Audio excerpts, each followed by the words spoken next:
You are listening to the ZTOTV Roundtable. I am Frank, and we got 5 of us here this time. A little small group, but Carrie's here, of course. Carrie Meyer. She'll be bringing in some hot jams later on with Fate of Orion. Right? Is that who you picked? Yes, that is my pick for today. Where are they from? 2 of them live in Dunkirk. Oh, really? Ohio. Oh, and one of them actually resides in Florida, and he will fly up here for once a week gigs. For Oh, okay. For gigs only. We also have Trent Boham. He's from Henodus. You know him from What's the Word with Jay and Trent. And what else do you do? You got the other podcast with the turtle and the.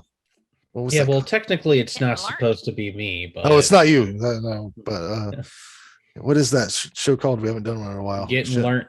There you go. Gettin Learn't. We'll the turtle and the hamster are talking amongst themselves, so who knows? That might pop up here soon again. Yeah, who knows?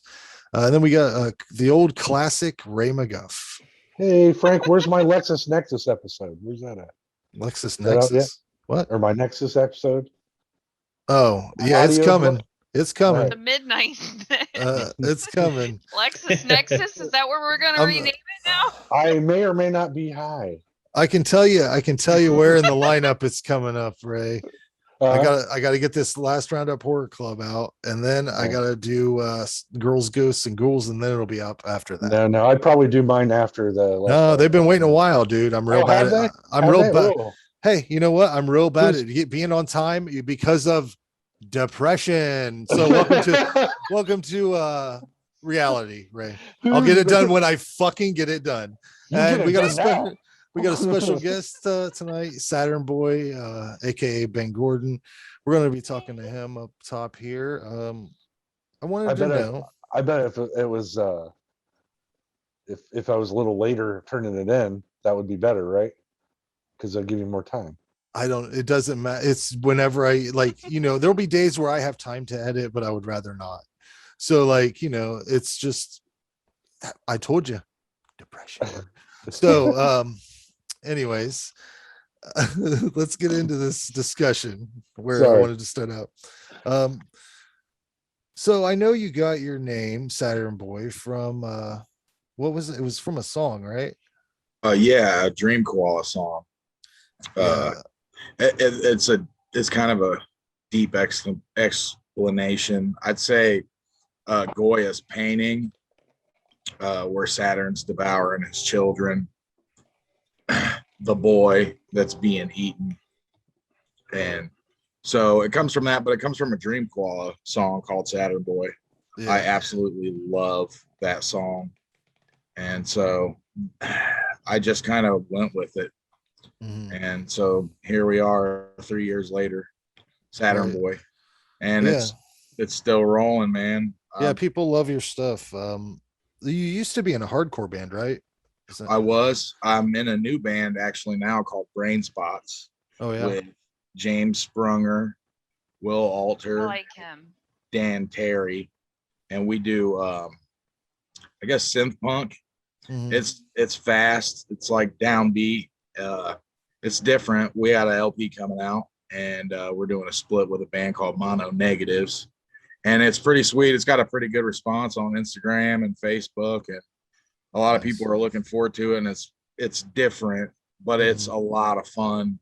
I'm kind of doing like the noisy stuff and the sound effects.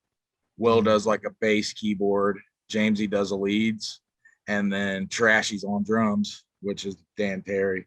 But it's a blast. And so we're practicing for Will's Halloween party is when we're going to debut it. It'll be here in Lima. Right. And we got a studio started over at his new house. 10 Standard Music is what we do. Yeah, there's a lot of cool stuff going on over there, like the Master System stuff and all that I've heard. Yeah. Crazy. It's just a totally unique thing to be happening in Lima, like a different, you wouldn't expect it, you know what I'm saying? Synth, it's always been there, but it's kind of making a wave now. I think people are getting more into the synth music, at least around here, and it's it's really never been around here. So Yeah, it's but there's nice. in general, there's a lot of cool things happening with the legacy arts people and everything. Everybody Oh, yeah. working together. Everybody's kind of working together, and They're it's on a big level, man. They're on a Yeah. higher level. They're doing it big, and they're all doing really good. Omar's a sweet guy, and Mhm. Mark at the comic shop. I just They're like to all- see all that cool stuff happening over there. Yeah, man. But how did you end up going from like, what was your first hardcore band? I forget the name of it. My first band was called Bacon, Bakin, and we played in my garage and recorded on a 4-track. It was me and Dan, the drummer of Brain Spots now. Mhm. And then my buddy Brian Graham was in it for a short moment. He was in Storm Kills 4. He's in Murder Cabin now. Oh yeah. I know Brian. And he left, and then Nick Seitz, our buddy, joined, and it was just punk rock. We started off, we didn't really know much, and we met some people like my buddy Dan Carroll, the tattoo artist. He turned us on to all this punk rock that we had no clue about, and it kind of took off to where we started playing thrash, and basically like skate thrash. And we loved it for years, but you could just like, you kind of grow out of it. I know Trashy grew more into like grindcore and yeah. a lot more difficult music. And we kind of all just like went our separate ways, but it's still there. It's still a lot in Brain Spots, and even in Saturn Boy, you'll hear the same rhythms and the same kind of guitar riffs that I played in Saturn Boy. It's just it's on a synthesizer now, and I'm putting it in a completely different way. Yeah, and I've heard you say that like you'll use binaural beats and stuff like in your stuff. What made you decide to start doing that? Because I'll listen to that stuff for like anxiety relief and whatever, like. But yeah, you use it in an interesting way, I think. I basically, it was just a stressful environment at the last job that I had, and the way that I worked, it just had me on edge all the time, and all I did was listen to hardcore music, and I was kind of just mad at the world, and I decided, man, I got to chill out. So I started. It happened with, I feel like I was an insomniac. I couldn't sleep, and so I'm like, what's going to help me sleep? So it started with listening to the 8 hours and 10 hours loops on YouTube, where of just like rain or earth sounds or the ocean waves. And then I came across the binaural beats, the different frequencies that help you sleep. And I came across 432. And so I learned about, like the 440 versus 432, and how it would show on cymatics, like in a water experiment or a sand experiment or a pollen experiment, how 440 would come through, and 440 is the master tune that everyone uses now. It's a standard for recording, and it comes through, but it leaves a pattern, and it's like an oblong shape. But then when they ran 432 through it, it was perfectly symmetrical. So it kind of showed at that microscopic level that it has an effect on even the smallest amount of matter. And so I felt like it made it more chill. And then I learned about composers tuning to it for certain films to gain emotion for the scene. When they would score a scene in a film, they want you to feel a certain way, whether it's sad or scared or waiting for something to happen. And so I got fascinated with it. And I tuned my synthesizer to 432, and that's just how I do it. Now they say, like, they in the 40s, there's so many conspiracies. They changed it to dumb everyone down or this or that. But I think what it was is orchestras and people coming from around the world together to play together. They had to come up with one master tune. Yeah, so they makes sense. Instruments to one thing, and what they came up with was 440 because I think it was the easiest. So I feel like that's something that you can look into. I mean, I'm not gonna go hop on the conspiracy bandwagon. They did it to dumb everyone down, because I don't know that, but it's all really super interesting if you're into that. So I tuned to that. It's kind of like in between E and E flat standard, or A and A flat standard. So it's sounds like science, just like science to me, honestly. Yeah, totally.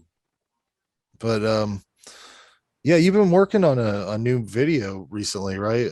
Yeah, a lot of spooky ghosts in it, I saw. Yeah. So Ken and Jimmy over at Kenton Declassified, I got a hold of them, and they had a guy, Tom, who had a drone, and I needed this drone shot for a video. And the whole idea behind it is me fighting ghosts. So I walk into the cemetery, and they are popping out of nowhere, and they surround me. I don't want to spoil the video too much, but you'll see it. It's going to be a fun video, but it's just like a fight scene the entire time. And they're trying to catch me and turn me into a ghost. Now it does look, from what I saw, the little images and little video clip that I saw, it does look like it'll be right in line with like your last music video. Like totally connected to it. I'm gonna play that actually. Let me see here. Pull it up.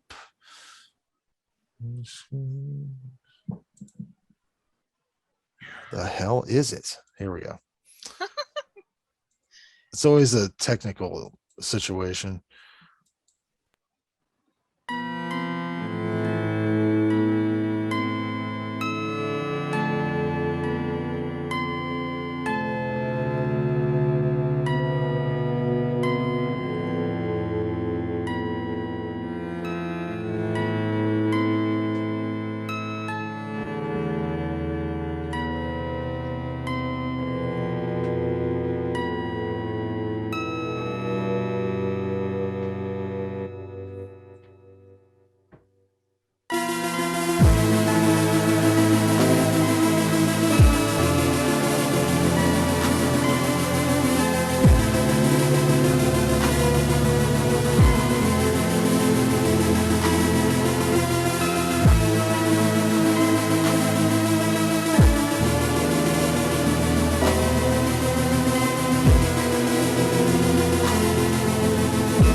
All right. Awesome. I really like it a lot. I mean, yeah, I don't know how you came up with the idea for it, but I like that you used Gina and Joe. It's like, I think they work out. She looks great in that, like she's like a sorceress or whatever. Like it was perfect for it. So like I originally kind of wanted someone to play Saturn. Like the guy with the cloak and the beard, and he has the clock, the father of time deal. But then I thought it would be better if it was a woman. And so I was talking to Joe, and we were talking about doing a video, and I asked him if he wanted to film it. He was like stoked we could finally do something, because we've always talked about doing something together. We just we never really got to it. And he's pretty busy. They're both pretty busy. So I asked him, does Gina have a cloak? And he, he's a comedian. He's like, you'd look at her and you'd think she would. But she was all about it. She came like fully dressed and was completely ready. He was ready. They knew exactly just from our texts exactly what I wanted to do. It was kind of like she's inviting you into the dream, and then you get there and I'm there, and breaking the clock is like stopping time. It was kind of my way of, I've been going through a lot lately since I found out I was diabetic. So my diet has been crazy changed, and I've lost a lot of weight. And I was, going through it as anybody would when you start taking medication, so like I was kind of like, I was smashing that clock to kind of be like, stop time, because time is given enough of it destroys everything. And so I'm trying to like tell the story of like, I'm dreaming and I wake up inside of a dream and time doesn't exist anymore. So when I smash the clock, there goes time. And then after, the effect comes and it appears to be timeless. And those woods were perfect. It's Ottawa Metro Park here. Oh yeah, I was gonna ask where that was. I couldn't believe it was right here. Like, and then so the post there, it says in 4 languages, may peace prevail on earth. And I was like, this is perfect. So it almost looks like from some of the angles that it could even not even be in the United States. So dude, it looks, I thought the thing it reminded me of is like a samurai movie. Like, like there's like there was a video game I used to play called Bushido Blade or something like that. Bushido Blade. You remember Bushido that? Blade, It's like a fighting game with swords. There was a level that looked just like that shit. The scene in Mortal Kombat with Scorpion, the original. Yeah, where they're in that woods. Yeah. Those trees were all planted, I think, in this. I don't want to be wrong about this, but I think it was in the 80s, maybe. Because there's a totem pole out there, and it has like the information on it of who planted them, or at least how they were founded. And that totem pole is like it's the whole thing surrounding it is a frisbee golf course, and so they were all planted in a row. And so like we went at the perfect time, because literally like 2 weeks later, the whole bed of it is completely covered in poison ivy now. Oh shit. So I'm literally laying down in it. Look, and I'm terribly allergic to poison ivy. And I'm laying down it, rolling around, not even understanding that underneath those pine needles is poison ivy everywhere. So we got it perfect time. And Gina is such a trooper. It was cold that day. And so in her bare feet, to get the shot of me smashing the clock, she climbed a tree and then the camera with her bare feet and stayed up there for like 15 minutes. I can't even picture that. And I had to hit this clock just perfect. And Joe took the hard camera and he did the slow motion effect, and he made it absolutely exactly what I pictured. It was amazing. That shoot took 45 minutes. You only had one clock? Really? Yeah, I only had one clock. Was it hard to find that clock? No. So I work at Lime Senior, and we have clocks that go out all the time, and the hardware fell off the back, so it was going in the dumpster. So I was like, "That's going in my video." And it's kind of perfect. It had 11:11 on it. Yeah. Okay, you noticed. Someone noticed. Yes. Yes, I turned it to 11. Yeah, that was. I liked that touch. Thank you. I want everybody to go subscribe to Saturn Boy on YouTube. He's got a lot of videos on there. Go pick up his albums. I got a couple right here. I got one in my truck that hasn't really left. It's just kind of. I listen to it a lot at work because what I do is very monotonous. I have a way of loading my parts into the jig and it's the same thing over and over and over again. And listening to your stuff really does help me get through the day, because what I do, I can do that shit in my sleep now. It's so my job is so incredibly boring to me now. But your stuff, and you're gonna make all these guys that can't make a nice bead really feel bad. And I listen to your stuff every time I write, man. I've got all of the CDs that you gave me. Plus I'll pull up your YouTube and throw a video on. Spotify. So, Yep. That means the world to me, guys. And I do have Spotify, and it's on Apple Music also. Yeah, it's And, easy to find. You're the only one. I mean, the only thing that ever will pop up is that koala. Yeah. That song. Yeah, I've tagged it so much that I'm finally getting up there to the top. Mhm. For the viewers, that's the channel right there. You'll see me in an astronaut suit. Yeah. But yeah, moving forward with the other stuff I wanted to get to in this episode. I do had one thing I Oh. wanted to say, an interesting story about Ben's wife. My Oh. dad, when I was a kid, was friends with a man named Dave Ramsdale. And I loved this guy like he was my uncle. And he had a daughter who was a little older than me, but was always really nice to me.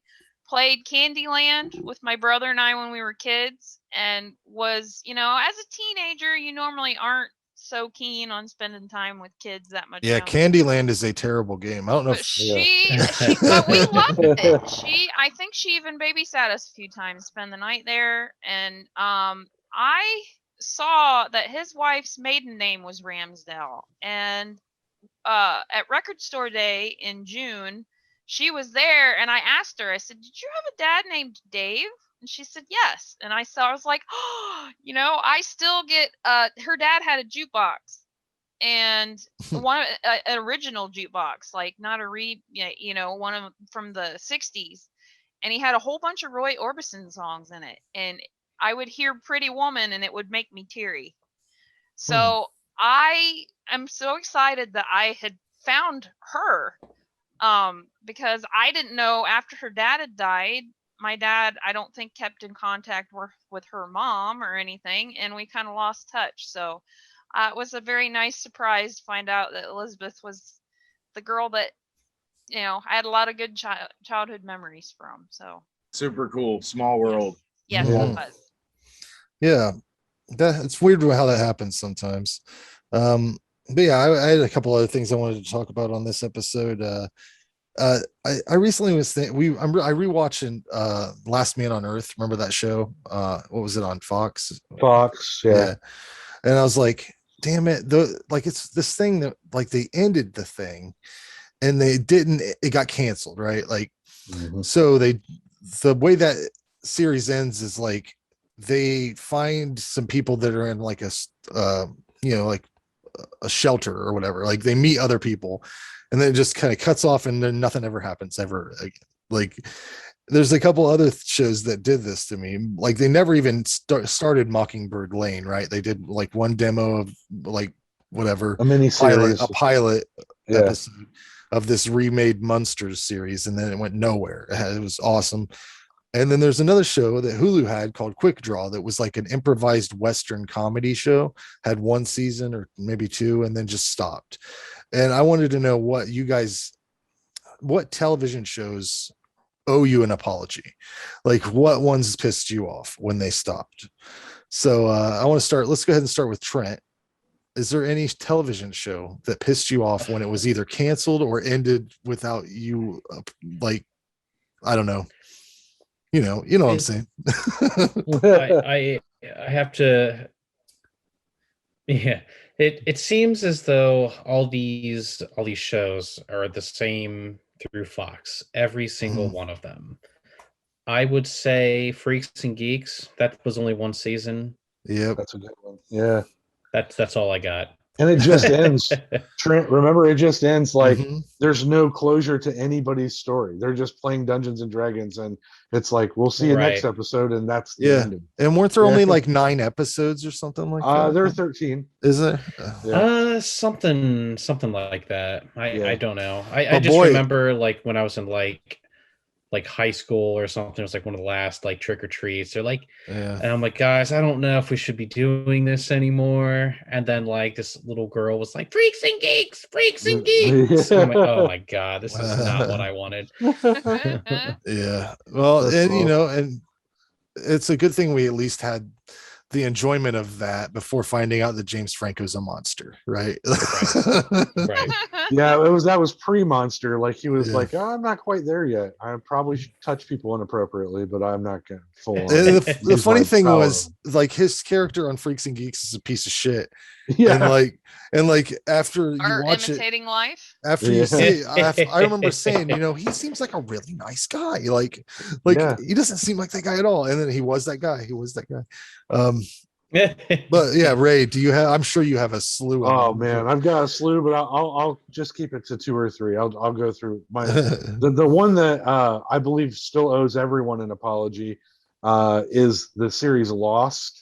Yes, that's what I was actually going to go. I watched that show religiously. I had notebooks written down with week to week things. Like I would pause it, and this was the first time I ever had cable on my own, and I zoomed in. I could zoom in. I had DirecTV's version of what do they call it? They call it something else, where you can record it and watch it later. Whatever. The DVR. Exactly, yeah. So, and I would freeze frame it, and I'd write the books that they were reading on the island down, thinking there was some special code. Come to find out, after it's all over, the writers said they didn't really have a whole idea planned out when they started it. Weren't they making it up as they go? They kind of made it up as they went and connected the dots at the end, and then made this ambiguous fucking ending that everybody called 2 seasons into it anyways. So I feel like they always owe an apology for any of this stuff. As far as Fox, I absolutely hate Fox when it comes to science fiction. I love sci-fi stuff, and they never give it enough chance. With the exception of Fringe, they gave 5 episodes, and then the. Are you talking about Firefly? Is that? Well, yeah, Firefly. There was a show called Almost Human that I really liked that had Keith Urban in it, and he was. Is it Keith Urban or Carl Urban? Carl Urban, right? Keith Urban's a country singer. Yeah, Carl. I'm sorry, Carl Urban. The actor Carl Urban, and he has this robot sidekick. It's kind of like RoboCop, but redone. It was amazing. They were in a walled off city, and you didn't know what's beyond the wall. And the last episode is them getting to the wall to try to go on and see what was next. And they're just like, fuck you, we're done, Those have to be the biggest fuck yous, because those science fiction shows build up such a world. They've built up a whole world, and then they just let it die after one season or whatever. So Firefly they canceled, and then years later come back with this movie. I like the movie all right, but I'm like, you can't sum up. They had built this world, like you were saying, and there was going to be at least 7 more seasons, I thought. And like it deserved like a 10 or 14 season run, like it had a whole bunch of shit going on. And then the 2-hour movie kind of sums up the main storyline, but then you're wanting more after it.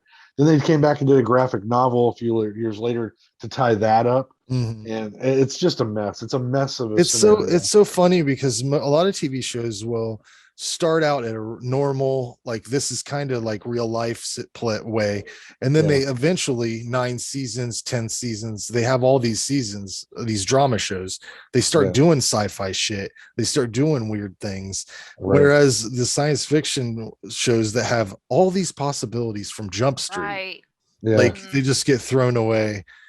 Because, and if I could, Frank, one more too that comes to mind. HBO does this shit too. If you guys are, HBO will have an amazing idea and then go, all right, well, we're only going to do 2 seasons and then stop. Like Mr. 3. Show.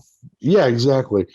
There's so many in the 90s that I can't count, but there's one specific one in the late 90s, early 2000s, and it was called Carnival. And it was set in the 1930s during the Great Depression. It was about this traveling carnival, and the main character, and the main character may or may not have been an acolyte of God to help bring on the apocalypse. And it has this ending where the second season just ends. The girl rises up as Satan, and you're like, oh my God, the guy's gonna have to fight her now. And then it's just like, yeah, we're done. And then I'll tell you what I read is the writer from that show, HBO wrote in his contract that he couldn't continue the story in any form afterwards, because he was going to write 2 novels to close it out, and HBO blocked him. And to this day, he just has these 2 novels sitting around that nobody can do. Wow. So that's terrible. That's almost that's like whenever they actually make a pilot and then they never air it, and then no one ever sees it. Did you know that they made a pilot for a television show about those Geico cavemen? Yeah, Oh, I actually saw it, Frank. Yeah. I saw it. Is Nick Kroll in it? Yeah. Okay. They released it. Somebody dumped it on the internet a few years ago. What? And I watched it. And my buddy, a buddy of mine who does Ancient Aliens with me, he gave me word about it first. And it is exactly like the Geico commercial, but like a sitcom. Like they all live together. So bizarre. And they go to work, and everybody's like, "Oh, these fucking cavemen are here again today." You know, like I could see that actually being funny, but I don't know. It made me laugh the whole half an hour, but I don't know. I guess they didn't have faith, and they never did another one. I believe that came out like 2003, 2004, because I vaguely remember that, and of course, it's a Fox. I believe it was aired on Fox. It was Fox, yeah. See, one network that has shows that go on forever is the CW. The CW hardly ever cancels anything. I mean, Supernatural's gone on for what, 14 years now? Is that still on? It just ended. It's over. I couldn't do that show. Yeah. I tried so hard to like that show. I watched, I don't know, 5 episodes, and I'm like, well, that's not gonna do it, Frank. You got to get 5 seasons in. You got to get into I hated both the main characters. I was like, I don't care about these guys. I hope the thing about them is they don't like you either. That's the point. They're assholes. Kind of only looking out for themselves in the beginning. Yeah. Ben, did you have any shows that shit on you? I'm gonna go back a little bit for this. I mean, it's not too far, but and it didn't really shit on me because it was completely the entire thing was great, and I love it. And honestly, I even love the ending when I think about it. But The Sopranos, I love that. I love The Sopranos, buddy. Yeah. It's probably my favorite series ever. I'm a gangster guy. I love gangster movies. I'm into it, and I would have rather seen what happened to Tony instead of them leaving it up to you. But at the same time, I think he did it in a way where Chase, he did it in a way where he could come back from it. He kind of left it open enough just in case to come back for maybe a film or whatever. But it's a super bummer that Gandolfini died.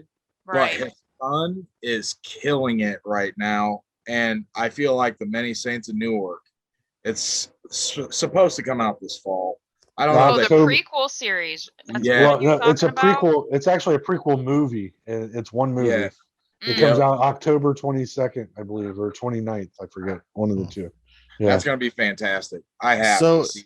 So when you saw the ending of The Sopranos, we don't need to talk about exactly how it ends, but I haven't seen any of it, but I know it was spoiled for me before I even saw one episode of it. Anyway, it became a cult, zeitgeist kind of thing because everybody was so mad about it, you know. But did you guys know what it was going to be before you saw it, or did it like surprise you? Oh no, God no, right, Ben? I mean, no, I had no clue. I did not know. I don't know about you, but I honestly thought that the last scene of that show for years was going to be Tony sitting in a cell, you know, waiting to make a phone call to still run the mafia, you know? Yeah. Or the flip side was him going to New York and getting, you know, pulled into bigger things. But I would have never guessed. I never thought they would have killed him. And, you know, and they didn't really. They allude to it, right? But right. So the guy walks in with the members only jacket. Right. And he's supposedly the guy. He goes in the bathroom, kind of like it would be in The Godfather. And then when Meadow, his daughter, walks in the door, he supposedly comes out of the bathroom and clips Tony right there in front of his family. You don't see anything because it just goes right to black when Meadow walks in. It cuts to black. So you don't know that. So it's sort of, he left it open. I hate that every time anybody does that though. Like, finish your story, asshole. Especially that. Don't make me write it for you. What is this, fan fiction 101? I don't want to finish your story. Yeah. I want you to tell it to me. Storyteller. Because it's so good. It's so good. And you guys spent all that time watching it. Ben, though, after all these years removed from it, though, have you watched it again recently? Like the whole series? I've watched the entire series probably.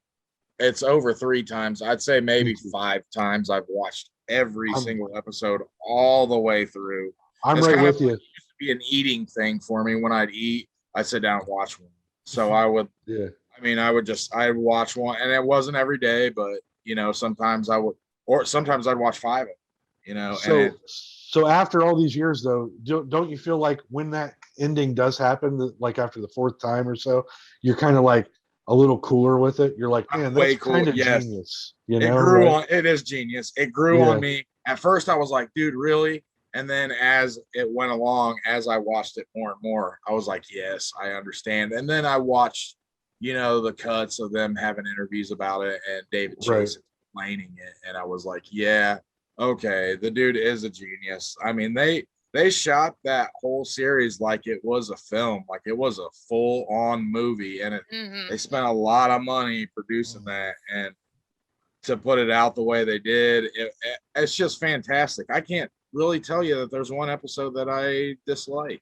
I mean, it's one of the few shows that every episode is good. It's ridiculous. Yeah. Kind of like Saved by the Bell, right? Yeah, you're right. Absolutely. Perfect Strangers. Not a bad one. Legit. Carrie, did you have anything else, or did we already touch on yours? Well, I was going to touch on Lost, but there was also a series in about 2006. It was a vampire series called Moonlight, and it was on CBS, and it only went for 1 season, and I loved it. I thought it was great. It was a cop character, a little bit on the Forever Night. Did any of you ever see Forever Night? Yeah, of where course. The vampire cop. Yep. It was kind of along that lines a little bit. But I really liked it. Alex O'Loughlin was great in it. And they took him out of that to do that Hawaii 5-0 remake, which I was so angry every time I saw a promo for that, because I was like, no, he needs to do more Moonlight. But I really liked it. But I bet CBS was kicking themselves in the ass after killing that show when the CW came out with Vampire Diaries in 2009, and it was a huge hit. So I'm sure that CBS was like, damn it, we were there first. I'm sure CBS. I don't know. CBS probably, in hindsight, CBS probably looks at. But it may have not been. It's not a good. I don't think that's a good network for a show like that. They're not a good network at all in any way. Well, that's what happened for sports. They are. With the Stargate series started out on Showtime, and it didn't do very well. And then Sci-Fi Channel bought it, and it went for another 9 seasons. And they did that's where it would spin-off series. So I I like think the Stargate audience wasn't there for CBS, but I liked the show, and they just ended it. They canceled it. There was nothing tied up. There was alluded to things at the end that could happen. I actually liked season, Moonlight too, but it was one of the few vampire stories that was out at that time, and I would tune into it. I think it only had 6 or 8 episodes too. It was very quick. Yeah, it didn't go for but I bet CBS felt like they missed the boat after. They don't know what boat is coming in. I want you to go and I want you to go get a trial subscription to the CBS app, and then look at what's on there. It's like Survivor, awesome. I like that show. And then look at everything else on there. Watch all the Cosby shows you want, or all the Murder, She Wrote that you can handle. The stuff they have on there is real fucking. I subscribed for 10 minutes one time because I wanted to watch these Survivor seasons that they've got behind the paywall, because there's a lot of them on Hulu, but the new ones are all on their app. So I went and I wanted to do it, and they kept showing me the same goddamn commercial for that Oprah Winfrey fantasy movie, whatever it was. It would lock up my computer, and I couldn't figure out where I needed to click to get it to go away. It was like an interactive Disney ad for that. What the fuck was that movie called with Oprah Winfrey? Wheel of Time. Wheel of Time, something like that. No, something. it was something like that. There was a Pegasus in it, right? It was I never saw it, but I saw Wrinkle the in Time. trailer. A Wrinkle in Time, yes. But it would like the book. I would get like the first section of a Survivor episode, and then magic would lock my computer from Disney. And then I'd be like, is there some hidden gem or something I need to click to get this to stop? I don't know what to do. But anyways, the only other thing I had to talk about before we move into Carrie's segment is there anything bothering you guys lately? A mental health check? You want to go fucking kidding me? Well, yeah, go ahead. Do we want to open that can of worms? Yeah. I mean, I know we were talking before we were recording. I know everybody has some stuff going on, but yeah, I have a doctor's appointment this Friday. Ben, you weren't on for the other stuff, but everybody's got some shit going on. But I have to go have a litany of tests myself for possible diabetes and sleep apnea. So it's going to be a real good time for me. I most likely have to have a breathing machine. Your diet, bro. Your diet, man. Your diet it's everything, and it's the hardest thing. And I'll tell you right now, I lost 40 pounds. You look great. It was thank you. Man. Thank you. It was not fun. And it's not fun. It continues to not be fun. I'm an eater and I like to eat. And now I eat vegetables and it's not fun. So you know, I'm there for you. And if you need any advice, I got some good stuff to eat. Like spinach dip is your friend, bro. And a lot of things you can have that are good for you that you can eat and still like get down on. So I know the struggle. That's the struggle I've been through over this whole summer. It's been rough. My wife and I both had some health problems. And so we're dealing with those right now. And it's man, just keep your positive mindset. I know you got a good positive mindset. You're a funny dude. And just keep that going. You'll be fine, man. You'll be fine. I appreciate it. And the thing about it too is, and I think we can all agree on this, is your video really sums it up. Time, man. Getting old. It just hit me. It came out of fucking nowhere. I don't feel 40. I feel like I'm 25 years old. It feels like I graduated high school 10 years ago, and that is not true. Yes. Yeah. It was 20 years ago. Look at all of us. We don't look bad. We don't look like our parents did. No. My dad looked like Trent's the 40, youngin' though. Yeah, at 40, we're all about the like same he had been age. working in a coal mine for 7 years, you know. Yeah. And he had gray hair, and I've got a little gray and stuff going on. But I mean, he reminded me of an adult. I'm not an adult. No, I have fucking action figures back here. You know, like I don't want to die of weird shit. You know that. Right. So that's why I'm going to the doctor. I've set up an appointment. I had to get a family doctor. It was a whole mess. But I'm going to have probably some stuff going on in the next couple of months where I'll have to bow out of some things, and it's disappointing because Misty, like tonight, Misty is at our friend Misty Johnson, the comedian. She's at a comedy show. I could have been there tonight, but I'm so afraid to drive far distances because I fucking fall asleep all the time. So you fall asleep while you're driving sometimes? Dude, I fell asleep at a stoplight the other day. Wow, that sucks, dude. Yeah. They were telling me like I've got some shit going on. They got a test for. So when you said you were falling asleep a lot, I was thinking it was like me. You're falling asleep. Like I'll just fall asleep right here, just for. But amazing. These days, it's amazing, and we're really fortunate to live in the time that we do. And there are ways to get around this with like change in diet and medicine. So you're doing the right thing by going to the doctor.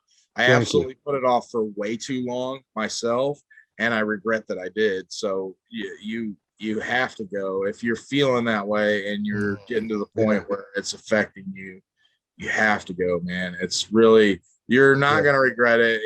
You're going to have to make some changes, but because I'm telling you right now, I'm glad that I don't have a lady in my life right now, because I snore I wake myself up. I snore so loud.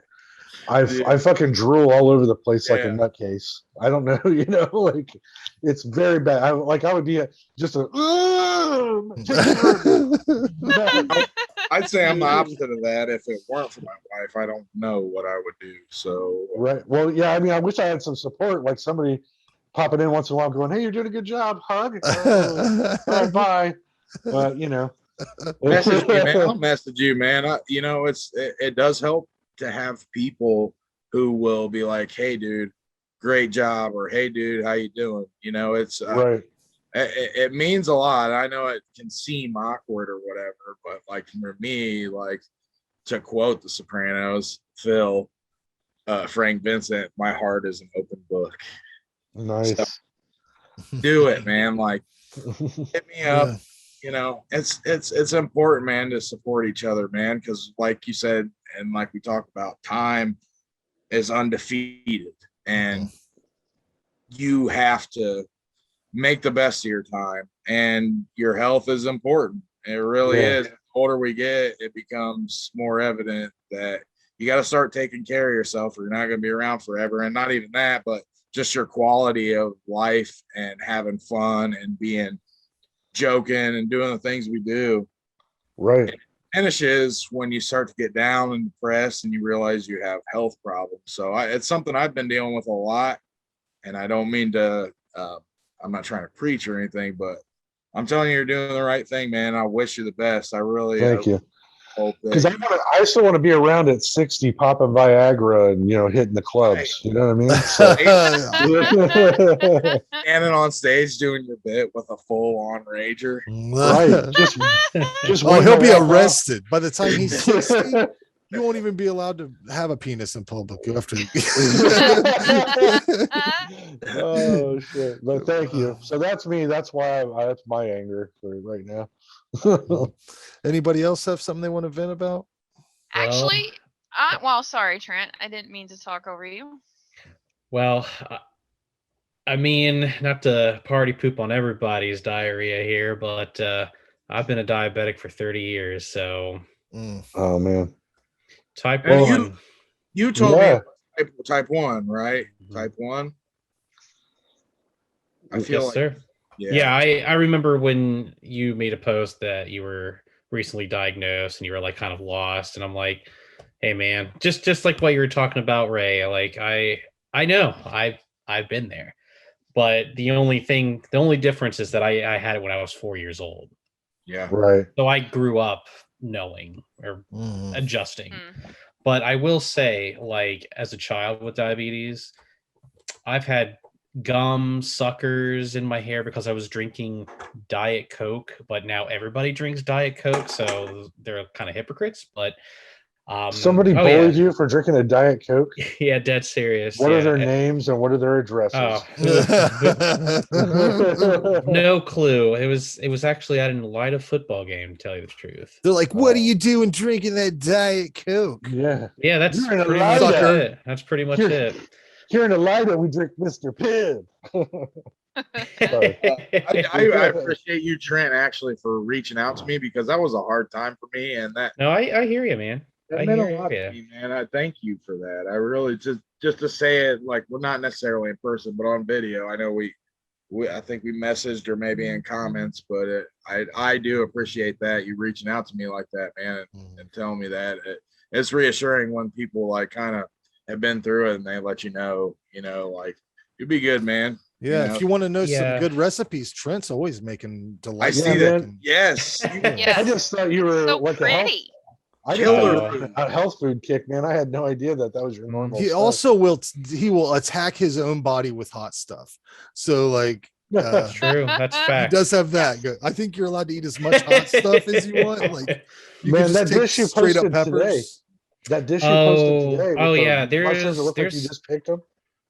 Oh, say it again. Was I'm that sorry. Today or yesterday? The curry. Oh, that was today. It's still like I can still smell it. Yeah. I was like, that looks like right out of the fucking forest. Like he was just like, dude. Oh, I don't know. I'm not quite sure what the name of those mushrooms are, but they're Asian, I think. All right. But yeah, it's just bamboo. We literally chop some bamboo and rice, bok choy, red curry, which is very delicious. I know Frank doesn't like the smelly flora. I like red curry, man, a lot. I don't like anything that's like Indian food or. This is man, you're missing out. So it's like a sweet. It's a whole bunch of flavors. It's a whole flavor panel that I don't like. Yeah. You like Taco Bell, right? No. Oh, never mind. No. Even though it's a very terrible representation. I hate so much. Like, I don't like Arby's anymore. I hate Taco Bell. You don't like flavor? I don't like my stomach to feel like complete garbage. I'm almost Well, there's 40. different levels of it. There's different levels of what, Taco Bell or no, what? no. I mean, of Indian I don't food. I don't like the seasonings they use. Martha made a whole mess of stuff one time. I will. It was all kinds of different stuff. I know she's not Indian. I will quote Frank at Record Store Day 2. He was like, Trent, I just don't know if I, with this whole meat thing, it's just disgusting. I just don't want to do with it. Can one live on peanut butter and jelly? But hey, if you guys are ever in Columbus, Bray, if you guys, I can whip up a dish. Jay and Bo came over. That's because I had to do like red curry take 2 because they're always like talking. It's like, oh, Josh always eats your food all the time. I'm like, well, he comes over all the time. I wonder why. But then I'm like, hey, we'll make a curry dish. We need to do that. That'll be our next podcast. We need to all go to Trent's house for dinner. Oh yeah, I'm not doing that. No.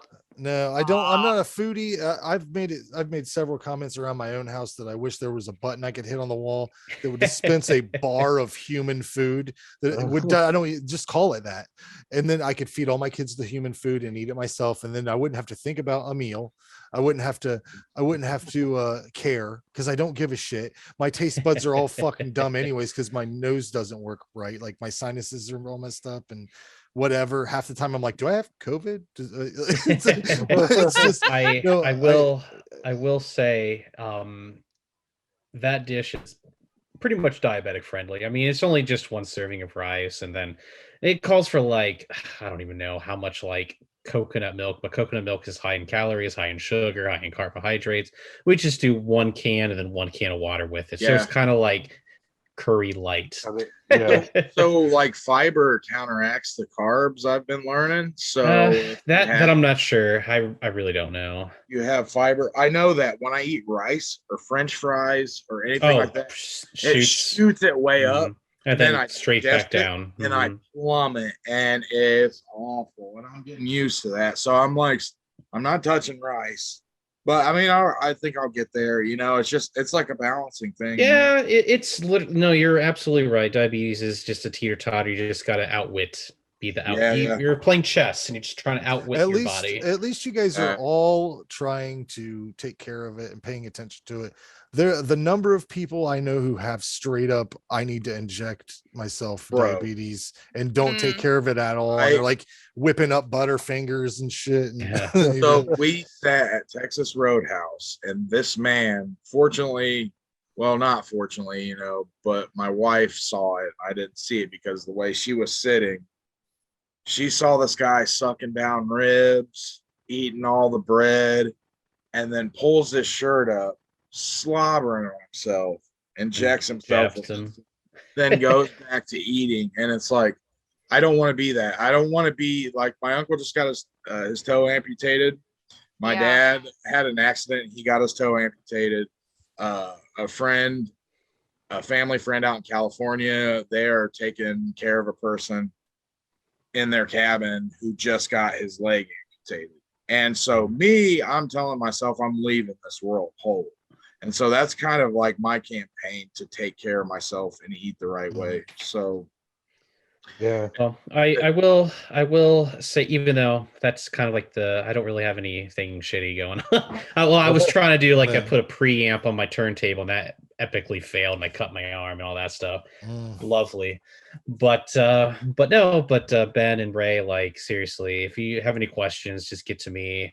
Well, like I said, I'm not even sure I have it yet, they're going to run a litany of tests, but the apnea part is the thing that I'm most concerned about, because what the doctor was telling me on the phone is if I have borderline symptoms of stuff and I could get a good night's rest, that will counteract a bunch of things, and I can get my exercise and diet under control and maybe not have to worry about things, but they got to look at all my blood samples.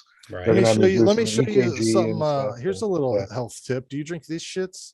These armor lights? No, I've never heard of it. what's the calorie on this? I don't know. It's fucking great shit. Better than Spitter, right? You're on my team. She's on my team. Armor Light. Well, body armor light. Calories isn't really the one that really like does things with diabetes. It's more like the carbohydrate sugar ratio. I figured the lack of sugar would be good too. One of my 15 calories per serving. It does have coconut water in it. Well, the doctor told me his carbs are different particles and they come together, right, and it creates sugar, which gets attached to your blood, and then it just like rises and lower. Yeah, but you know, we should do a segment just on diabetes health. Dude, we totally could. But I will, because I know Carrie's anxiously waiting. Yes, but Ray. Yeah. At first, I was like, you know, Ray just wants to keep ditching me all the time because I keep inviting him to like our but it makes sense now. It makes sense. Yeah, but if you need me to pick you up, I'm totally game for that too. So, well, like I said, I've got this stuff going on. I have work too. We have mandatory overtime. That's what I was talking about. So I felt bad, especially the last two times. Don't worry. But I was like, we're like literally in the same city. I promise I will at some point. Once I'm not dying together every day, I'll make you food. Together. All right, deal. There you go. So, I'll make you all food. That's how you peanut butter and jelly for Frank though. Yep, no weird stuff. Carrie, what did you have something you wanted to fan about before we move on? Well, yeah, but I do have something to include in that conversation. Well, you guys, I was talking to you. Ben wasn't in on that, but my boyfriend's currently in the hospital for an infection on his foot, and he's diabetic, and his feet don't heal well. He's had two toes taken off that same foot. He got really septic. And if I hadn't have been home, he probably would have died because his sugar crashed and his fever went spiked real bad. So yeah, I see the effects of, you know, him not getting it taken care of when he was younger, and he might possibly lose his foot. So that's that's a bad thing, obviously. But personally, really, since I have met him, and my life has taken a huge upswing. I know we've had podcasts in the past where I've talked about having some guys that I really liked, and they just kind of used me and threw me away. That was something I struggled with for a while. And it's funny how I'm with somebody now, and those two are not with the girls that they ditched me for. So does it mean that I get a little bit of amusement from that? No. No, it's not. It's called karma. Yes, exactly. And both of them have gotten theirs, and they've both come back and they're like, I'm sorry. Well, you're only sorry now because you're not with her anymore? Is that the only reason you're sorry? So I've had that little bit of closure in a way. Being with John, who is my best friend, he's my partner, I feel like I'm with somebody that's going to work towards a goal. He's not somebody I just have to take care of, because my kid's dad couldn't hold a job, and I was working like crazy, and I still couldn't. We were constantly getting evicted. We were moving all the time. I've got a lot more stability now. I got a lot more financial freedom now. And I got somebody that makes me feel good about myself, helping with a lot of self-confidence. And it's the last few months have been really good, and it's nice to be able to say that, because I'm looking back on like Facebook posts, you know, to do the memories thing, and like 10 years ago, evictions looming, can anybody help me out? Why the hell would Facebook show you that as a memory? Right. Yeah, I mean, from 10 and 11 years ago, I mean, I struggled. But still, there had to have been at least one day where you were like, here's a puppy or whatever. There had to be something. Right. They're showing me, you know, my car breaking down and not having money to fix it. Or, sorry, guys, I've been out of touch. My internet got shut off again because I couldn't pay for it. So now I'm back. And, you know, that was, for a while, that was the only way I kind of communicate with people. I didn't have a cell phone. he did, but I didn't, so it's just, I've finally found, I think, the kind of the guy version of myself, and it's been really great. I've gone to some really great shows. That I went 3 hours to Canton on the 13th. That was a great show. The Behests, the Serpents killed it. They were great. But poor Spud puked on stage. In COVID times? That sounds bad. He got too hot. Buzzbin does not have air conditioning. What? And he's kind of a big guy. And he had just been drinking water all night. How the hell don't they have air conditioning? He threw up. I don't know. I thought that was ridiculous. I don't think the Tree Bar had air conditioning either. Yeah. Go to a show at the leather shop, dude, and talk about air conditioning. Threw up on stage. He was so embarrassed. And we're well, like, that's dude, metal, though. That's metal. Yeah. He said, do you know how hard it is to scream after you have just puked? He said, my throat feels like shit right now. So, but you know what? There is one thing I do want to vent about. Okay, guys at a metal show. If a girl is there by herself, John didn't go with me because he had to work. If a girl is there at a metal show by herself in a skirt, that is not an open invitation to touch her. Try and put your hand up under her skirt, pull on her skirt, or generally grope her without her permission. Just because I'm there by myself or any girl is there by herself does not mean it's open season. I seriously had a dude put his arm around my waist and pull me into him. Hopefully you slapped him, right? And then later asked if do you have a boyfriend? Yes, I do, but don't grab me like that. You need one of them little. I had somebody try and literally put their hand up my skirt. You need one of them little cans of pepper spray or something. Yeah. I love Buzzbin. I have been there several times. But I was very disappointed in the crowd. Like I met. That's always been a problem everywhere. I did meet some really nice people. And I made a few new friends, which was cool. I met the guy whose nephew is the drummer for Jungle Rot. I like that band. He's I complimented him on his Jungle Rot t-shirt because I had never seen one before. And he's like, "Oh yeah, my nephew plays for them."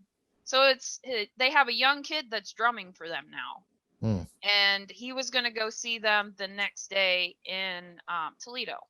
So they're still out playing and everything. They were at some metal festival and thing in Toledo. But yeah, he was really nice and he was interesting to talk to.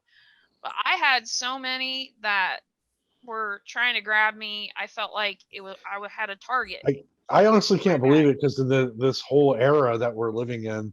That's the last thing I would do. You know what I mean? Right. Well, it's a metal show, though. I wouldn't have done it 25 years ago, let alone now. You know, I have been trying to defend the metal community to my dad because my dad is highly bothered by me going to metal shows in general because he's got this bad stigma that everybody is like a Satanist or something that trying to put your hands on it. But these guys were not helping my case. If it was a hip hop concert, it would have been the same scenario because these assholes are everywhere. So yeah, those gimmicks to whatever it is, your point, it doesn't matter. They're everywhere. They're within everything. It's woven in, and it's lame, and it's super lame. And fortunately, I think that I'm a part of a scene or whatever you want to call it that does not tolerate that. No, which is the punk rock scene, the grindcore, thrash. Those scenes do not tolerate that, and that would be you'd get a stamp. You'd go home with a souvenir. Well, yeah, and if you're at one of these shows and you see something like that, there had to be somebody that saw that happening, didn't agree with it. They should have said something. Right. I mean, did something. That's almost as you're almost as guilty if you let it go. You know, right. You can't. There should be zero tolerance for that, man. That is like totally lame, and I'm sorry that you went through that, Carrie, because that's just as it's like if somebody falls down in a mosh pit, you pick them back up. It's just it's the rules of the thing. You respect the women, and if they are crowd surfing or whatever, you definitely. The amount of times that I've seen guys like doing cheap gropes and stuff. It's fucking pathetic. Frank, do you remember saving me in a mosh pit? Did I save you in a mosh pit, Ray? Yeah, when we were in our early 20s. Oh, was it a local band show or was it? No, it was one of the big festivals. I can't remember which one, but there was a mosh pit that broke out, and I was real small back then. I can tell you, I was like 110 pounds soaking wet. I was tiny, and I got knocked down, and this guy punched me in the ribs, and all I saw was Frank running straight across this mosh pit, and he grabbed this dude and picked him up in the air and just threw him. I was looking to hurt people for the wrong reasons back he then. started dancing around me, waving his arms like a nutcase. And the guy stepped back, and then he grabbed me by my shirt, pulled me up, and pulled me out of it. And we stood there and laughed for like a good 5 or 6 minutes because I had a fractured rib. I don't know if Frank remembers this. I had to go to work. I do remember that. Yeah, I went to the hospital 2 days later because I couldn't breathe. Damn. And they're like, your rib's fractured. You just have to put this bandage on it. There's nothing we can do. But the guy had punched me so hard he fractured my rib. That must have been Ozfest or something like that. I think it was Ozfest, actually. Yeah. I think the more mainstream ones like that happens a lot more because you get people who rage who aren't used to raging also, and they think going in a mosh pit is beating people up. It's not like dancing, which is really what it's supposed to be. Like or like just bouncing off of each other. It's more of a mutual thing. Right. But then, there are those I had at some point, whenever all the metal scene and the hardcore scene merged, that's when you had the karate dudes that were out there just swinging their fists, which meant I had to adapt my style into just attacking those guys. Because that shit there, I didn't stand for it. If I saw somebody doing that, I would do it right back to them and like attack them. Pro wrestling thing. I would check people with a shoulder tackle on that, sort of like you see in a pro wrestling match. It's sort of like, so there's a movement going and somebody's maybe a little silly with it. You just stand your ground and your shoulder check. Now, obviously not everyone can do that, but I had things that you learn being in those. And now I don't want to be the guy in the corner like this. That's me now, though. I'm too old and I beat myself up early. I dance a little. I will dance a little, but I kind of stay back and kind of. Because I don't know. I also personally don't put myself in the situation by going to shows like that. I really am really picky about the shows I go to nowadays. So I stay away from that. But it does suck when you go to see a band that you really like and people are there that suck. Yeah, for sure. So Carrie, how many people were there? Was it a decent crowd or was it just? Yeah, for Buzzbin, Buzzbin is not that it's not a huge venue. Probably 150 people. Really? I mean, it was shoulder to shoulder at some points. But mosh pit did form for short periods of time. A lot of people didn't maintain it. I did have a guy I met the drummers the guitarist of Hest's. I met his girlfriend and Chandra, and I was sitting at the bar talking to her, and this guy comes up and asks us, okay, so the closest bi-curious guy, point in my direction. And we're like, we don't know anybody here, really. Who would? Come on. First of all, who would know that? Who would know that? Yeah, he's like, you gotta know somebody. And we're like, no, we don't. He was very aggressive at us. But I need to know. We're like, you really wanted to suck a dick. You must not know how. I'm like, obviously nobody has any standards. I'll be I'll be honest though, if you're looking specifically for a bi-curious guy, it's probably hard to find that because there's either gay guys or straight guys or bi guys. But if you're not sure if you're bi, but you're curious, that's like a Yeah, you're not gonna make that too public. no. You're You're just kind of you got to find the guy that's in the corner going, yeah, right. The guy that's thinking, you know, guys, listen, I just want to tell everybody here, I'm a little bi-curious today. I don't know. you know, how would you Well, say then it? you'll Like, have to come with me to Buzzbin, and maybe we can No, find I'm that not guy. bi-curious. I'm just saying, I was joking. But I don't know why he's not specifically sure. us. I don't know why he Don't be thought we calling would him. know. Don't be calling him bisexual. He's curious about it. He doesn't know. about it. You can't jump into those waters yet. Yeah. Is Like, I'll is stand there there a and food watch and menu? go, huh, Food menu? I don't know, but I'm not going to participate. Yeah. Okay. I'm sorry. Guys. Was that too much? No, I loved it. Every second of it. We do need to move on though into Carrie's segment here. Yes, Carrie. Wrap it up. All right. Please tell us about this music. Tell us about the last week. Whoa. What? Yeah, not behest. Not behest. Sorry, I was just talking about them. Yeah, I'm slightly obsessed with those guys. I just think they're great. Really? I thought you were obsessed with Henodus. Yes, Nails is still my mantra, man. I swear, and I'm not kidding about that. That song is still my, I don't believe a word she's hammer saying. away. I love it. Sure I love it. Love it. I appreciate it. I appreciate it.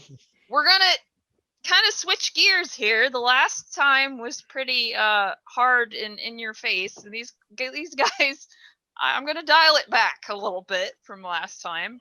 Thank you. Fate of Orion. Now, two of them live locally. Matt Hall and Vicente Rodriguez. I can't believe I blanked on his name. I apologize. But Matt and Vinny have been playing together since they were kids. And then they added Jose Viegas. Viegas. I'm sorry, guys, if I butcher your names. But they added him, and that's when they officially... But he lives in Florida. He did live around here. He moved there for... I honestly don't know why he moved there. But when he came, he'll come back. Ohio's horrible. That's why he went there. Well, yeah. Florida's better.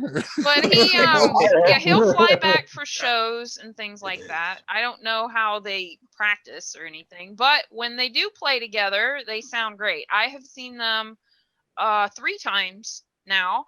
I have one of their shirts on.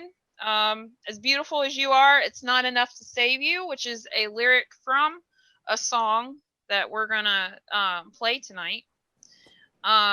They have merch available. You have to contact them through their page. They have a Facebook page. They're on YouTube, Spotify, iTunes. So a lot of those main 3, they're on. And OnlyFans too, right? Yeah. Sure. Though I gotta say, Vinny has got the vocalist and guitarist. He has got the quintessential rock star look. That long. He has got some great hair. I am super jealous of his hair. He has got some beautiful long hair. Like me, yeah, right? like the beginnings of yours. Yes. Like the beginnings. Oh, okay. But like your hair. He has got though a great like rock star appeal to him. He's a great front man. They're very fun to watch. Jose is an amazing bassist. Their drummer is great. Just they have been playing together for so long that they really have got it. I saw them first play last year at my friend Brad Richardson's house, who is doing a venue out at his place called The Underground. So that's still a work in progress, but that is on Facebook if you want to look it up for any events that are coming there in Kenton. But I first saw them there in July at just a party. I think initially it was supposed to be a gig that was supposed to be at Harry's Hideaway that got canceled. So they moved it last minute out to Brad's house. So I saw them play for the first time there. And then I saw them again in October at the Halloween show that Brad did out there. And I also saw them a third time in March when he got Mark Rizzo to come do a show. And they played with 3130. And they're every time they're better and better every time I see them. So they're always a work in progress. So I can't say, like, their stuff is definitely radio worthy. Like, you could put it out now and it would be what hit. would you classify the music as? Is it I straight would rock say rock, but it does have some metal elements to it, but I wouldn't definitely say it's Would you metal. say- I think it straddles the line between both of those genres. So would you say it's more kind of like a small town band originally from Hoytville, Ohio, starting out as a duo? Vinny Rodriguez and Matt Mole met in 6th grade. Would you say Are we that, going to Sam? read the Spotify? Yeah, if you guys want to know more about their history, if you do go on Spotify, I don't know who wrote that, but it's a great synopsis of, you know, how they started. And one song that I picked tonight, Matt Hall's dad was a big factor in their playing. And I apologize. I'm saying Hall when I said Mull. And I apologize. let me tell you what, I was losing my mind. I know, because I'm gonna say it right here. I hate Matt Hall from 3130. 3130. Yes. Fucking hate them, and I hate that band. Fuck those guys. Fuck those guys. Jonathan Owens. I don't know if he got kicked out or quit, but not fuck him. He's super cool. I agree. Yeah. He's playing with a band called mainly, Solar Flare now. Mainly, so I'm excited to see I don't want to get heat from anyone. No. This is all me. Whoever you guys like is fine. I'm sure that whatever. I'm with but you. Matt Hull is a piece of shit. He sucks. Fucking sucks. And I don't know the other guys. I know what? He's a piece of shit. He does suck. I deleted him. He's a antagonist. I don't know. Yeah. I don't know how there's a million people that can have a different opinion than me. He is a piece of shit asshole that likes to drive people nuts online and attack. Yeah, and you could clip this and fucking tag him in it too. Because I blocked him. And what I thought was happening, I swear to God, Carrie, I thought they changed their name and he was trying to sneak because he's made such a bad name for himself. I apologize everywhere to Fate of Orion. I apologize to your drummer. I want to take back a little bit of the fuck you to the 3130 guys. I don't know the three that aren't Matt Hall, but fuck I don't know the other guys either, really. Just him. He does suck. He's unreasonable. He's not a person that will meet down the line in the middle of anything. And like I said, I don't like to have heat with anyone. And I don't like to put my political views into anything because personally, I've never said that ever. I've never said fuck a band or a person on a show like that before. I suppose where I'm at, you know, I try to be down the center so that like either side, I guess if you pick one side, you're kind of pushing fans or people away. And I try to like keep all of that out of it. Yeah. I'm not saying why. I'm not saying that any differences that we have. I'm not pointing out where he's wrong about anything because I don't care. But the guy has attacked me personally without knowing who I was and attacked Gromy. And he made other people that we know feel weird when they met him. And he acts like his band is goddamn great, and they are efficient, and they know how to do the music they're doing. But he does not need to be put up on a pedestal as a hardcore singer because he's not that great. So I saw him at the gas station, actually around the corner from my house, like literally just the other day, and he was frightened, and for good reason, and because I never did anything to him. And I can't really tell you if I deleted him or he deleted me and blocked me, but it was something. I feel like something. We had a confrontation. And, you know, when I saw him the first time, I threw a show over at Legends. And it was like I played in between sets, and he was really super cool to me. So like we got off on the right foot. I thought he was really super cool until I saw how confrontational he was with a lot of people who I know are really cool people. And then I thought, wow, this guy sucks. And then to like see his posts and to see the way that he acts, and everybody's dumb but him. It was kind of like, even if his band sucked, if he was kind and nice and a good dude, I would support him. But I was even talking about, because I had heard Gromy had said 3130 thinks I don't play local bands. I don't have local bands play the store because I haven't had them on. And I said, well, maybe we should get them on, because it is kind of true. And then immediately after that is when I had the altercation with him. And then Gromy told me that he had attacked him also. It was just a whole thing. And I'd like to say I've never heard of their band, so terrible marketing on their part. Well, this crew of people, you guys are all really chill and really fun to work with, fun to do stuff with, funny. It's always a good time. And I don't know that I've listened to your podcast while I edit or when I gather footage or I put stuff together for my videos.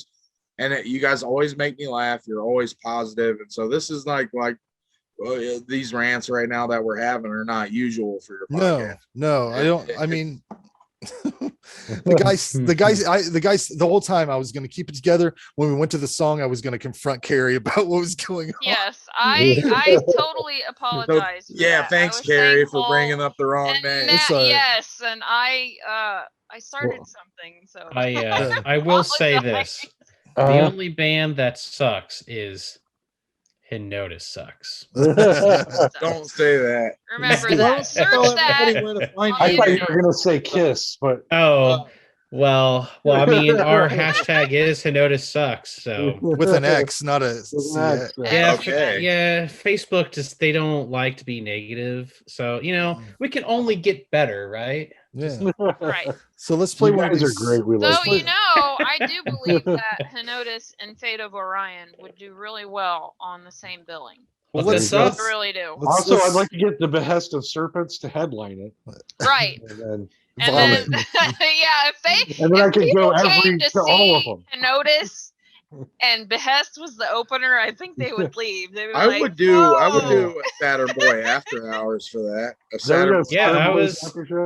Hey, Ben, I was actually going to talk to you about that too. Like maybe we should do something, There you go. Absolutely, man. I now I'm to the point where I can work with the people I want to work with. I'm not trying to grind and throw shows together of just anybody that will draw a crowd.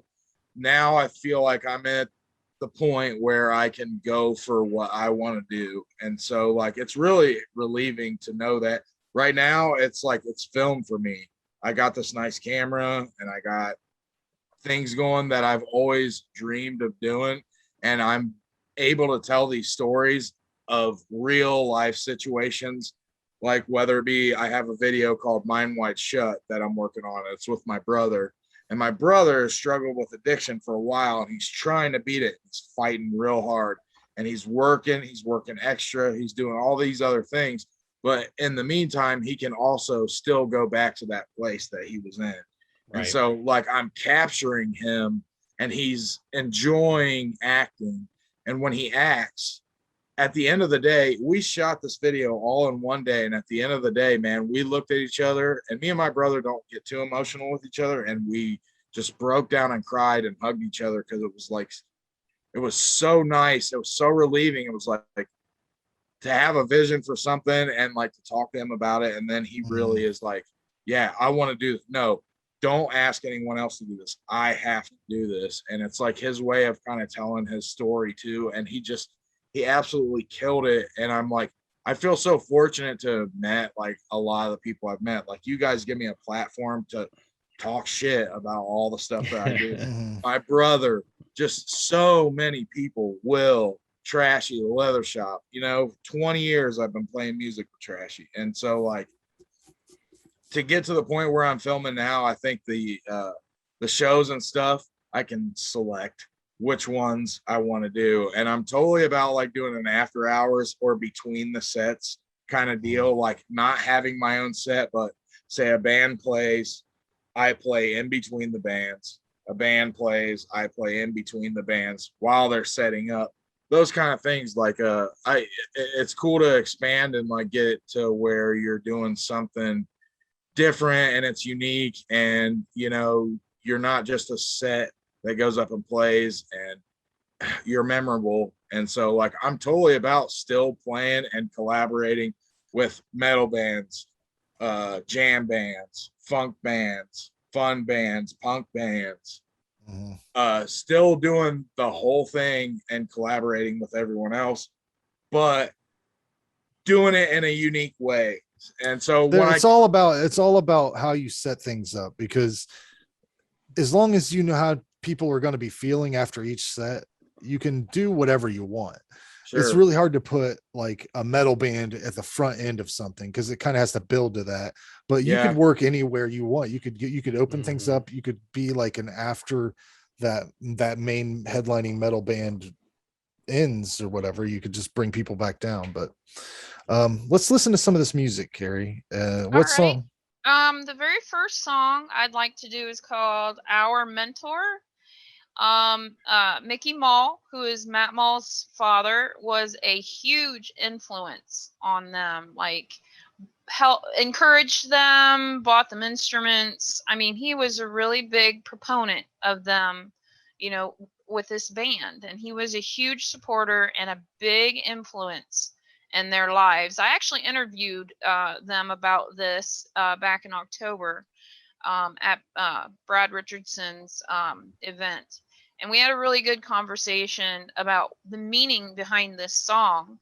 And after he died, that was a big blow to them. So this is a song dedicated to him, but it doesn't mention him specifically. So it's a good song for anybody that's ever lost a big influence in their lives. It's a really powerful song, I think. Okay, let's see how loud it is here.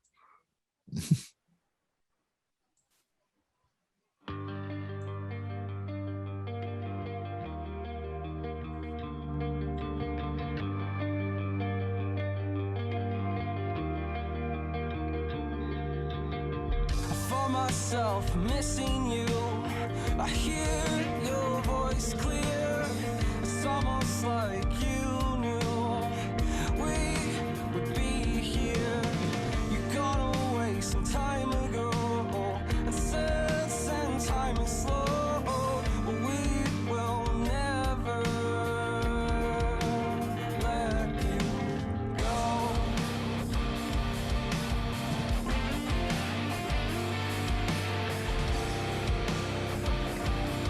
This chorus is really good coming in.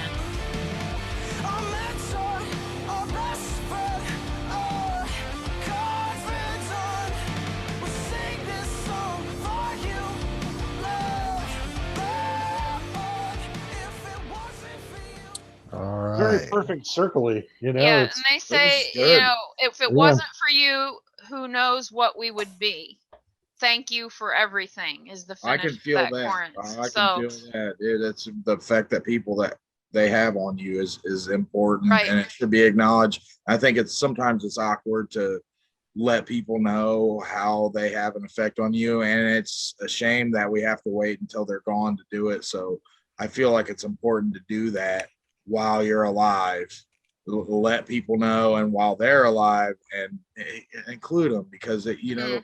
Life can suck, and you gotta bring the people up with you, and when you're down, hopefully they'll bring you up. And like you were saying earlier, Carrie, it's what comes around goes around, and I do believe that stuff comes back to you when you're good to people. It comes back to you the same as it does when you're bad to people, and it's very important. But a very good song, very right. good song. Yeah, see, that's why I feel that them and you guys, Henodus, would be great on a billing together. I think you guys would have an audience that would enjoy each other's music.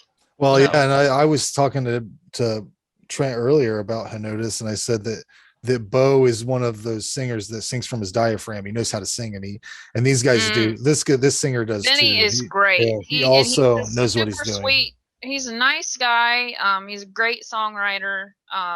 His wife Adrienne is an amazing photographer. Look up Dark Adaptations on Facebook. She's just as talented as he is a musician, you know, as a photographer. So she's really talented in her own right on that. Do you have a song that's a little bit more up tempo? Like I liked that last song, but I'd like to hear. The next one is on Spotify. It's called IMG, but it's called I'm a Gentleman.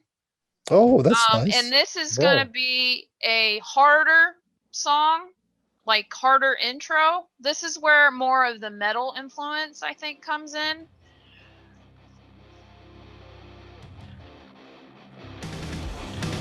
You and I tonight, I'm a gentleman, treat you right, have you by my side.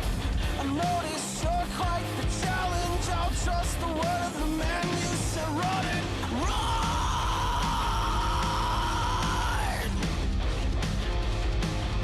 I love that guitar riff. Isn't that awesome? Yeah, Benny's amazing.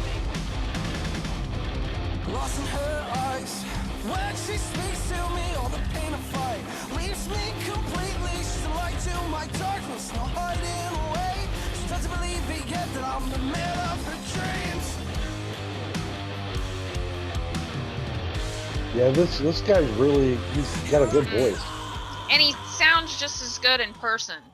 Yeah, I think Now, I chose that song because I don't know if you guys have ever heard the song You Don't Know Me. It's an old song. It's been covered by a lot of different artists.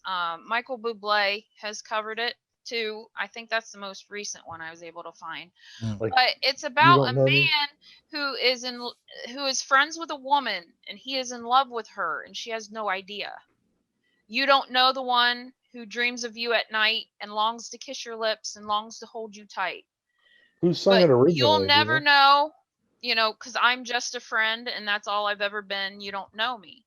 And that song, to me, I'm a Gentleman is along that lines. He's like, you know, you keep overlooking me, but she doesn't believe me yet, but I'm the man of her dreams. It's like he's in love with a woman that is looking right past him.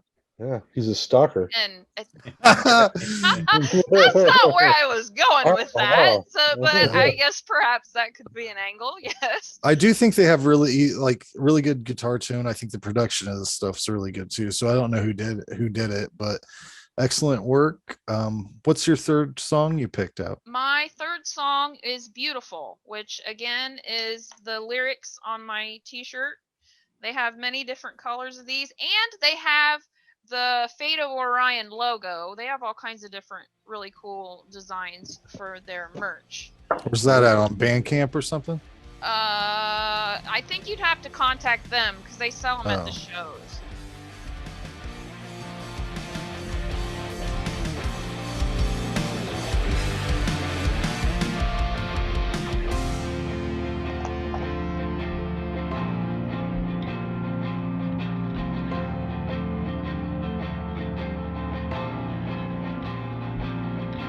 Nobody cares for you, dear.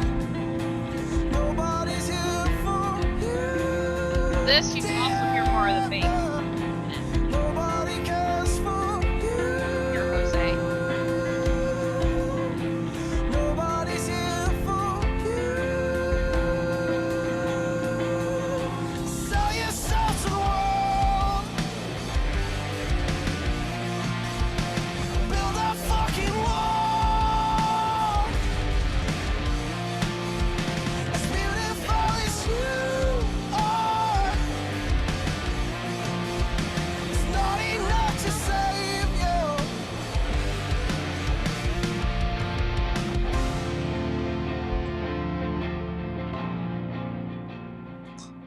Yeah, I really like this a lot. If I could sing like that, the panties would just drop. It would I want to say something. They're great. I think some of the guitar riffs remind me of, it's a really slower version of my favorite band, Propaganda. And I play guitar a lot that way, but just in a lot faster. That's something maybe you guys don't know about me, is I still do play guitar, and I play a lot of those backward chords, sort of like that. But what I really want to say is, like, so we're repressing all my Saturn Boy shirts, and then I'm going to come out with one for the price of progress, my full length album.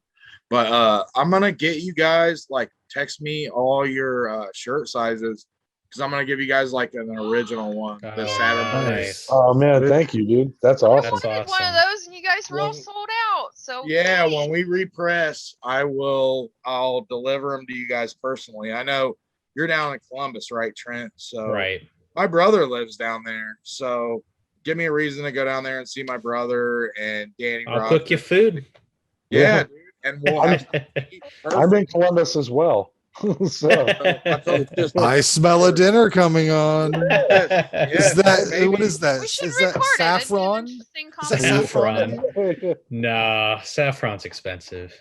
Well, it's a special day. True. And for everyone who watches this, thank you for supporting my Spotify and selling out my shirts and selling out all my CDs and all my albums. And the Brain Spots album that's coming up, I know that the pre-orders are going to sell out. The band that we did our split with, Mono Negatives, sold out. They only ordered 82 records, and they sold them all nice in under 24 hours. So wow. Nice. We're like, this lineup that we have is like what's left of the Lima punk rock scene that's active. And it's me, Will, Jamesy, and Trashy. And it's the Leather Shop crew, and we're like totally stoked on it. And so, like, the Brain Spots, all that merch will be coming out real soon too. And I want to like just get a hold of me, Saturn Boy, Facebook, Instagram. I'm on Spotify, which is doing really well. I want to thank everybody literally for getting on my Spotify. I can't believe how many streams I've had. Like, it's insane once you get in that algorithm, how many people have been streaming my stuff. And I have it on my laptop, and I see the people streaming their stuff and their music that they listen to. And I've seen you, Carrie, on there. I've seen a lot of people. I'll see Saturn Boy on there, and it's really validating. It makes me feel really good that I push my videos, I send them to everybody in Messenger, and I really, I push my videos as far as I can. It's been a grind to get. I think I have 329 subscribers, and that's been a lot of work.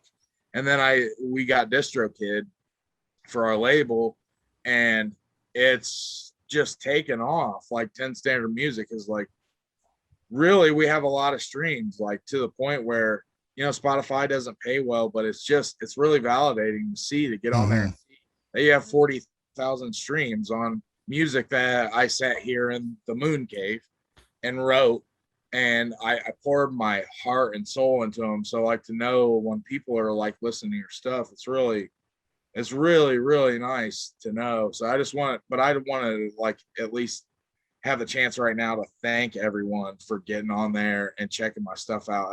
I can't thank everyone enough. I had no idea that people would relate to this like I do. All I wanted to do was make movie scores. I want to get into film. It's not about really playing shows for me anymore. It's really about getting into film and making eventually my own movies, directing my own movies. Oh, you're doing it. You're kind of doing it. Yeah, I'm working on it, and it's a good step start. at a time. A step at a time. I'm the person that wants everything now, so that it can get flustering. So it's really validating. Like, just when you hit me up, Aaron, said, "Hey, man, you want to do the podcast?" And I've had so much going on that forgive me for forgetting that you. Oh, everybody does. That's why I messaged. Dude, I appreciate it. Like, I appreciate you guys so much. Like, this is super cool, and I want to do this more. And no problem. Do this more, and I totally like movie reviews or whatever. You just send me a format or whatever you think, and I will write something for it, and I'll come on the show as much as you want me to, man. I really. We're gonna try to do this once a month, and whoever comes on is more than welcome to. Love it. But if anybody has anything else before we leave, I'm still working on a collection of short stories. I'm hoping to have that done by the first of the year. And but I want to. You and I, Frank, have had several failed movie attempts. We're speaking of movies, and I want to do one with you before the weather gets shit again. You know, like even if it's just me, you, and 2 other people for a day, filming for 8 straight hours. You know, well, Scott has been cleaning up that house out there, so maybe we can get back out there and finish up the what would the trilogy of shitty films we've made be called? I don't know. We could have one more there, though. We could come up with an idea if anybody would be interested in it, though. That would be fun. It would just be it would just have to be for free. That's all our shit. We've got a budget of $0. Yeah, I don't have money. I put money into the channel every month more than I probably should. I do bring snacks myself. I'll bring people. Frank can attest, some soda pop and some chips and things like that for the set. But yeah, real nice. I'll be interested. I'll contribute. I am totally about it, man. You just say when and where. Give me at least a week, and I'll be there. I'm about it, man. I love it for you guys. I have this story, Frank. I wrote it a while back that I was going through some old writing, and I wrote it as a script because you and I were talking about doing something at the motel there in Kenton once, and it's called The Cleaner, and it's about this guy who kills a guy in a hotel room, and he calls the service that he's part of because he kills people frequently, and they come to take care of the body for him. And if we could set it in that house, I could retool it.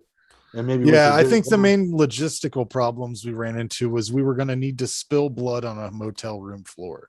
Yeah, well, we were going to have a blood, obviously not real blood. We were going to have but we were going to have to show it somehow, you know. It was like I don't know. But we could figure a way around that now. You know, I nowadays, since we've done some stuff now since then, logistically we could come up with some different things. I'm a custodian, bro. There we go. I can get anything out of cars. But I'd like to rework it. That's what I'm saying. Is if you would be interested. Yeah, I mean, we can try it out. We don't have Ken anymore unless he's willing to jump in and join us. Ken's busy, but Ken's a cool dude. I went and did a scavenger hunt with them today and filmed a few things for like the kids, and they actually Ken brought all those kids. They're the ghosts in my new video, Returning Ghosts. So they well, at least at those little shots that I got, but I'm gonna need some stunt ghosts. I have a few people for that for the fight scenes or whatever. It's gonna be kind of like a wrestling match. But Ken's cool people, man. I know he's just really busy. But I feel like if we get the right project, if you guys know, he's told me before he would come back to do special effects stuff. So he's a good guy, man. I really like Ken. I really like Ken and Jimmy a lot, man. They've been good. He helped us out for years. 10 years almost. But I honestly, and it could be, you know, a little bit of blood that we make up and then some meat that I buy or something, you know. It doesn't have to be, that's what I'm saying. It doesn't have to be so much. I can contain it. The story is about the 2 people in the room deciding what to do with the body for 90% of it. That one little 10% is the body gets hacked up in a bathroom and then put in a car in trash bags, and then the film ends. And everything else. That's the thing. Everything else, whenever you told me the idea, everything else lined up in a reasonable fashion, and that was the only block of it that I was like, what the fuck am I? But anyways, we need to wrap this up. It's after midnight. I'm sorry. But we'll talk about that later. Just send me the script. I'd like to do a movie. That's what you were asking. If there's anything else, yes, I'd like to do yeah, but I mean, anybody that might be clinging on at this time, they'll see it when it comes out. Okay. All right. I'm gonna stay tuned. Yeah, it's coming up. We'll see you guys later. All right. Thanks, guys. It was fun. Guys. Yep. Cheers. See Have ya. a good night, everybody.